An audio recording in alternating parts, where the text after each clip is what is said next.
Hi guys, ഇന്നലത്തെ പോർച്ചുഗലിൻ്റെ കളി കണ്ടതിന് ശേഷം എനിക്ക് വളരെയധികം വിഷമം തോന്നി. വളരെ ആഗ്രഹത്തോടു കൂടിയാണ് ഞാൻ ക്രിസ്ത്യാനോ റൊണാൾഡോയുടെ ഫുട്ബോൾ ലാസ്റ്റ് വേൾഡ് കപ്പിൽ കാണാനായിട്ട് ഞാൻ ആഗ്രഹിച്ചിരുന്നത്.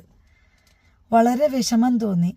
കാരണം റൊണാൾഡോയെ കൂട്ടത്തിലുള്ള ടീം അംഗങ്ങൾ പരിഗണിക്കുന്നില്ല എന്നെനിക്ക് തോന്നി.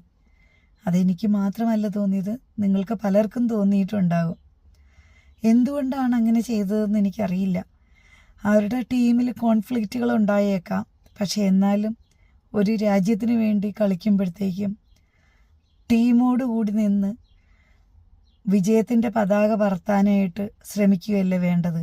പക്ഷെ എന്നാൽ ഇന്നലെ അത് കാണാൻ സാധിച്ചില്ല. റൊണാൾഡോ ഒറ്റപ്പെട്ട് നിൽക്കുന്നത് പോലെ എനിക്ക് തോന്നി. 1-2 അവസരങ്ങൾ നഷ്ടപ്പെടുത്തിയിട്ടുണ്ട്. എങ്കിലും റൊണാൾഡോ ഇത്രയും വർഷം, അതായത് 2 പതിറ്റാണ്ട് കാലം പോർച്ചുഗലിനെ വിജയത്തിൻ്റെ ഉന്നതിയിലെത്തിച്ച ഒരാളാണ്. പലരും റൊണാൾഡോയുടെ ഏജിനെ ബ്ലെയിം ചെയ്യുന്നുണ്ട്. പക്ഷെ ഒരു കാര്യം മനസ്സിലാക്കണം, എല്ലാവർക്കും ഏജ് ആകുന്ന ഒരു കാലമുണ്ട്, ഇല്ലേ? ഈ ബ്ലെയിം ചെയ്യുന്നവർക്കും ഏജ് ആകും.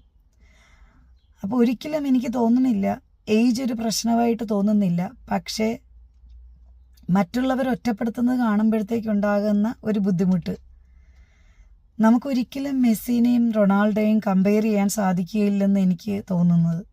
കാരണം രണ്ടുപേരും 2 ആൾക്കാരാണ്, 2 രീതിയിലാണ് അവർ കളിക്കുന്നത്. ഞാൻ റൊണാൾഡോയുടെ കളി കാണാൻ വേണ്ടിയാണ് വെയിറ്റ് ചെയ്തിരുന്നത്.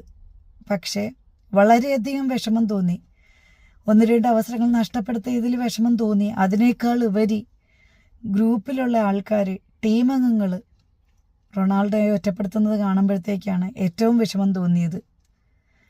എങ്കിലും ഇനിയുള്ള 2 കളികൾക്ക് റൊണാൾഡോ തിരിച്ചു വരുമെന്നുള്ള പ്രതീക്ഷയോടുകൂടി കാത്തിരിക്കാം, അല്ലേ?